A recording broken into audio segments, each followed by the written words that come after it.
Alright mga kariyat, magandang gabi. Tayo ay magsundo na naman doon sa by Gornata Mall. Nandun yung ating alaga sa restaurant. Magpasundo daw ng 7:30 PM. Bait naman nung nagbigay pa ng laman. May iba rin talagang mabait, humihinto. Okay, bante.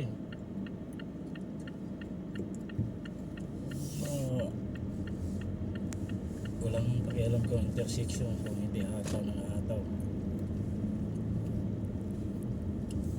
Ayan. Tayo sa highway. Pasundo ng 7:30 ang ating alagang dalaga. Ewan ko lang kung saan papapunta to mga kanayat, kasi may nagpasundo ng maga. Wow, sa bingit, galing.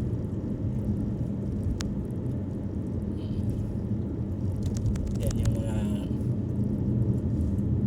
walang pakialam sa daan.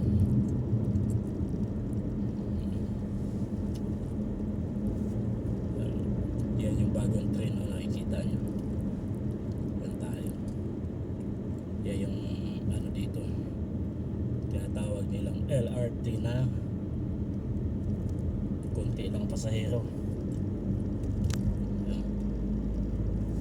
Kasi yung mga tao dito mga kariyat, kahit gwardiya o cashier sa supermarket, may mga magagandang sakyan. Yung mga gwardiya dito naka Honda Accord, naka Ford Victoria, naka Camry. Kung ganito lang kamura yung sasakyan sa Pilipinas, tayo rin sana makabili. Kasi dito nakakabili nga yung gwardiya at saka cashier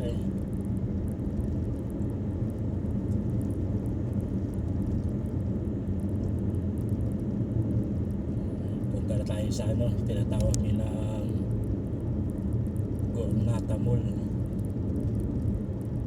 doon sa may ring road, sa may exit 9. Diretso lang naman itong mga kariyat. Naman lang biyahe natin dito. Buhay driver ng OFW.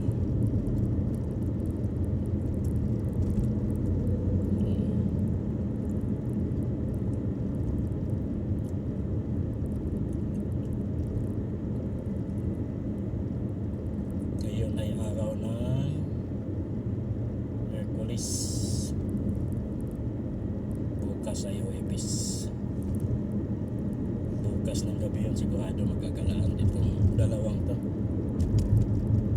Sana ito ay uuwi kagad pag sundaw na yun.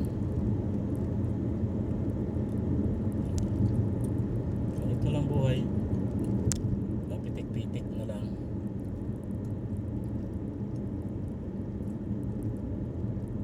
Tsaka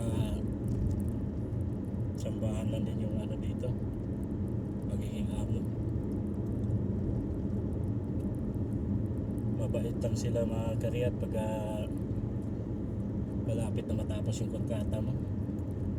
Halos sunod-sunod yung bigay nilang pangpain, pagkain. Kunyari maalis sila, kumain ka na ba? Pero pag bagong balik ka rito, naku, kawawang driver 24/7. Ako nga halos 1 buwan na laging uwi ko alauna, 2:00 na madaling araw.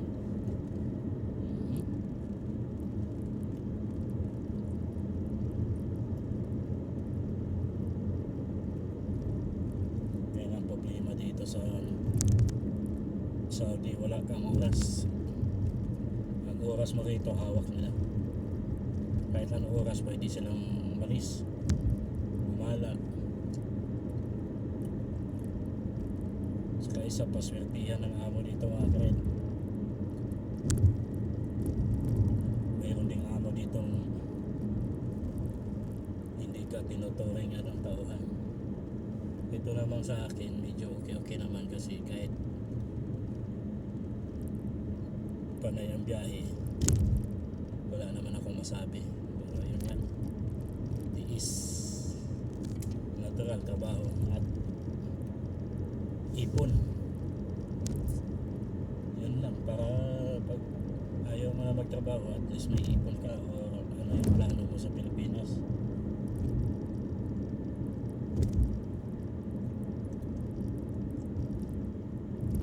Ako dito naman, awa ng Diyos, simula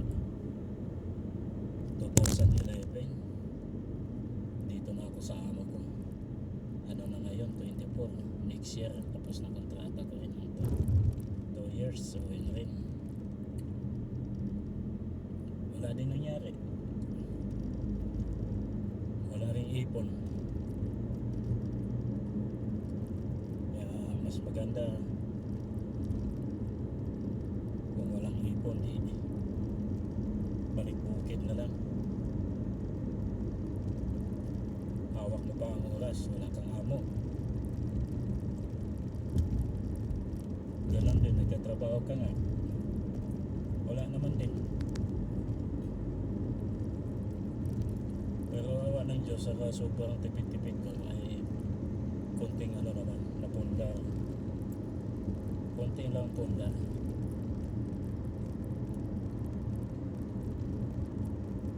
Saka medyo next year, itong taon na to, patapos na yung aking college, kaya pwede na rin akong pahinga na. Ay, sa loob ng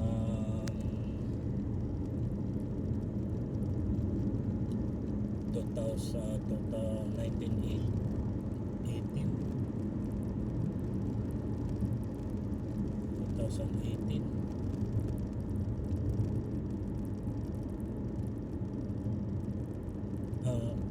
19 ano ba yun? 19 ano na mga karyat,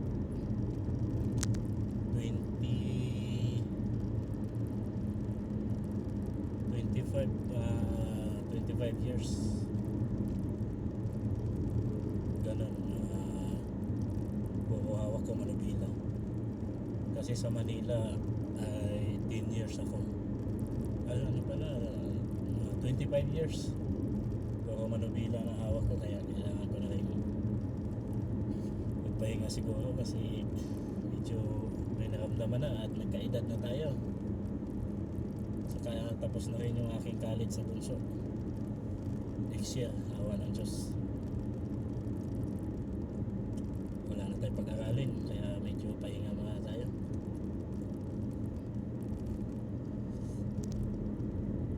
Balik na lang tayo sa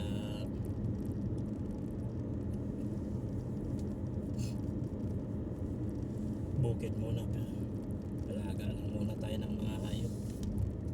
Ano po, hindi pagkatikitaan. At ito yung mga karyat, ay ito yung exit 9 Imam Saud. Ito na yung U-turn papuntang tinatawag nilang Gornata, pero ang basa ko Granada no?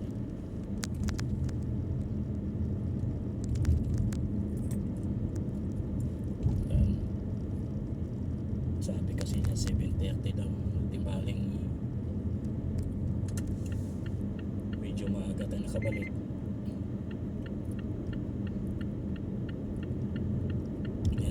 Yan yung Gornata, yung mall na yan, yung sa kanan. Pero hindi tayo dyan pupunta, doon tayo sa pinuntahan yung restaurant. Ito yan, yan yung Gornata. Yan yung Gornata, tinatawag nilang Gornata Mall. Dito tayo, punta tayo doon sa sinatihan ko kanina.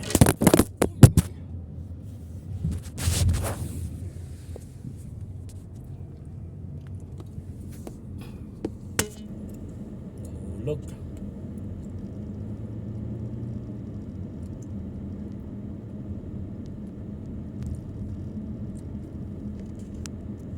Punta tayo tayo doon sa restaurant. Yan. Iikotin lang natin yung buong area ng Granada. Yan. Oh.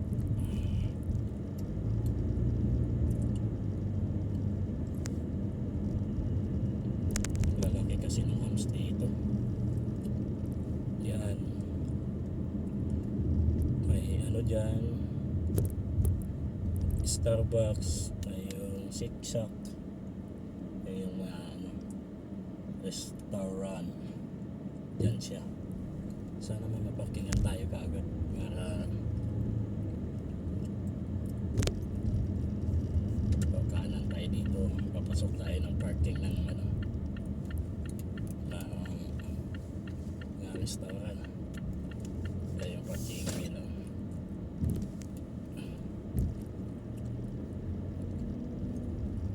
Sana may maparkingan tayo kaagad para hindi tayo ikot ng ikot.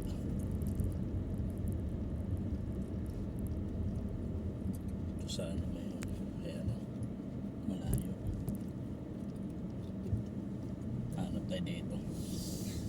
Baka sa ayun, mayroon pala dito. Dito na tayo. Mayroon dito sa kabila. Doon tayo sa kabila pupunta. Tayo sa malapit-lapit para madali lang sunduin. Sana wala makauna sa atin. Ito, ikot. Ano dito nag-aantay yun?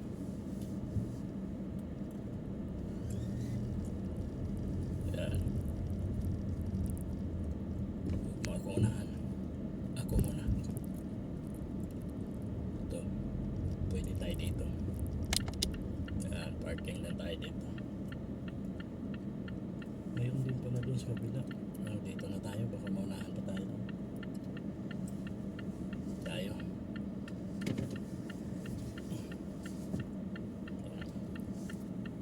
Ano lang dito trabaho.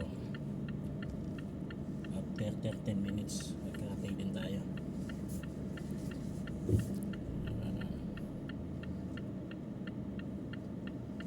Alright mga karyat, hanggang dito na lang. God bless you all. Bye bye. Ingat po tayo.